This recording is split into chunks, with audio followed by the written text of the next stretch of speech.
You ask Tiger to solve. This deals with linear equations with one unknown. The final result is k equals -6. Let's solve it step by step. Group all constants on the right side of the equation. Subtract 6 from both sides. Group like terms. Simplify the arithmetic.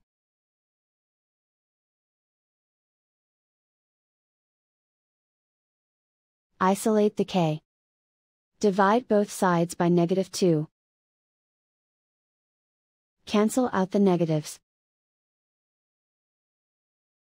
Simplify the fraction. Move the negative sign from the denominator to the numerator.